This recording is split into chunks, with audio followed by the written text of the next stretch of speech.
गांव में सदियों पुरानी एक अजीब परंपरा चली आ रही थी। यहाँ मरने वाले किसी भी इंसान को उसके धर्म की परवाह किए बिना दफनाया जाता था, जलाया नहीं। हर कब्र पर केवल जन्म और मृत्यु की तारीख ही नहीं बल्कि मौत का कारण भी लिखा होता था, जैसे शराब पीकर मरा या झगड़े में मारा गया। इसी बीच गाँव का सबसे बड़ा सहारा गाँव का मुखिया गुजर जाता है। परंपरा के अनुसार उसे भी उसी कब्रिस्तान में दफना दिया जाता है। अब गाँव की बागडोर उसकी बेटी अपूर्वा के हाथों में आ जाती है। अनुभव की कमी के बावजूद गाँव वाले उसे नया मुखिया चुन लेते हैं। लेकिन गांव के दो सबसे अमीर और घमंडी आदमी इस फैसले से खुश नहीं थे। वे एक दूसरे के दुश्मन थे, लेकिन अपूर्वा को गिराने के लिए पहली बार एकजुट हो जाते हैं। अगले ही दिन पंचायत लगती है, पूरा गांव इकट्ठा होता है और वही दोनों घमंडी आदमी मौके का फायदा उठाकर अपूर्वा से मुश्किल सवाल पूछते हैं ताकि सबके सामने उसे नीचा दिखा सकें। गाँव में अपूर्वा को एक अजीब समस्या सताने लगती है कि अब कब्रिस्तान में सिर्फ 4 कब्रों की जगह बची है और वो अगले 2 दिनों में वो 4 समाधियों वाली समस्या का कैसे हल निकालेगी। वो पूरे गाँव में नई जमीन खोजती है, लेकिन उसे ऐसी जगह नहीं मिलती जहां लोगों को दफनाया जा सके। थक हार अपूर्वा आखिरकार चिन्ना के पास पहुंचती है। चिन्ना कहता है, अभी हमारे पास 4 जगह है और क्या गारंटी है कि वो 4 लोग एक साथ मरेंगे, इसलिए हमारे पास वक्त है। बस यही बात सुनकर अपूर्वा के दिमाग में एक नया आइडिया आ जाता है। वो चिन्ना से कहती है कि उन सभी लोगों की लिस्ट बनाओ जो बीमार हैं या फिर जल्द ही मर सकते हैं। चिन्ना और उसके दोस्त पूरा गाँव छान मारते हैं और ऐसी 8 लोगों की लिस्ट तैयार करते हैं। इसमें चिन्ना की माँ का नाम भी होता है और उनकी माँ की आखिरी ख्वाहिश है कि उन्हें कब्रिस्तान में एक पेड़ के नीचे दफनाया जाए। अब अपूर्वा सब ग्रामीणों को इकट्ठा करती है और वो लिस्ट उनके सामने रख देती है।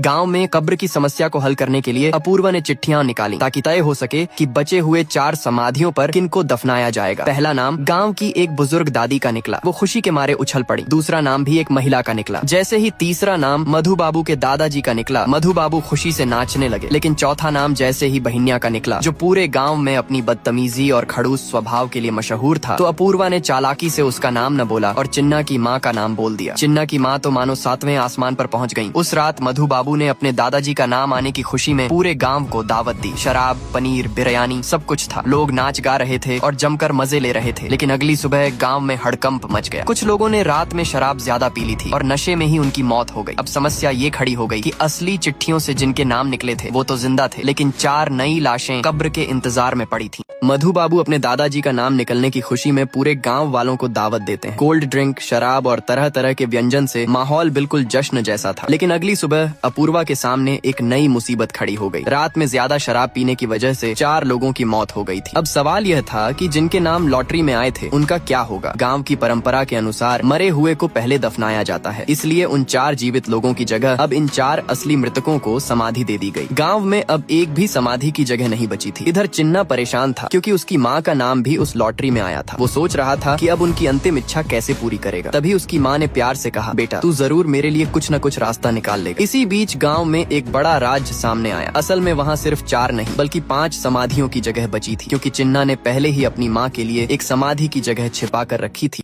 गांव में जब नकली समाधि का सच सामने आया तो चिन्ना घबराकर भागा और पत्थर हटाने लगा। भीमैया ने उसी मौके का फायदा उठाया। उसने सबके सामने अपूर्वा से कहलवा दिया कि अब वो मुखिया का पद छोड़ रही है और गांव का नया मुखिया वही होगा। चिन्ना पेड़ पर छिपकर सब देख रहा था, लेकिन अचानक पैर फिसल गया और वो नीचे गिर पड़ा। उसके साथ नकली समाधि का पत्थर भी सबके सामने आ गया। भीमैया ने तुरंत गुस्से में आदेश दिया, चिन्ना और उसका पूरा परिवार गाँव से बाहर कर दिया जाए। फिर उसने आखिरी बची समाधि भूमि की नीलामी का ऐलान कर दिया। गाँव वाले चिन्ना की हरकतों पर भड़क उठे और उसे पीटने लगे। इसी बीच उसका एक दोस्त भागता हुआ आया और रोते हुए बोला, चिन्ना तेरी माँ अब इस दुनिया में नहीं रही। ये सुनकर चिन्ना के पैर तले जमीन खिसक गई। आंसू रोकना मुश्किल हो गया और वो भागा भागा अपनी माँ के पास पहुंचा। लेकिन सच सामने था, गांव में अब समाधि की कोई जगह नहीं बची थी। अगले दिन जब अंतिम समाधि भूमि की नीलामी शुरू हुई तो भीमैया ने सबसे ऊंची बोली पूरे 1 लाख रुपए लगाकर उस एकमात्र समाधि भूमि को अपने नाम कर लिया। लेकिन कहानी में असली ट्विस्ट तब आता है जब पता चलता है कि ये सब अपूर्वा का प्लान था। उसने भीमैया से मिले उन्हीं 1 लाख रुपए से पास के ही एक गाँव में 1 एकड़ जमीन समाधि स्थल के लिए खरीद ली थी। अब चिन्ना अपनी माँ को उनकी आखिरी इच्छा के मुताबिक उसी गांव में ही एक पेड़ के नीचे दफनाता है। अब थकान होने पर वो उसी पेड़ की छांव में बैठता है। उसे अब समझ आता है कि माँ उसे हमेशा एक पेड़ के नीचे दफनाने को क्यों कहती थी।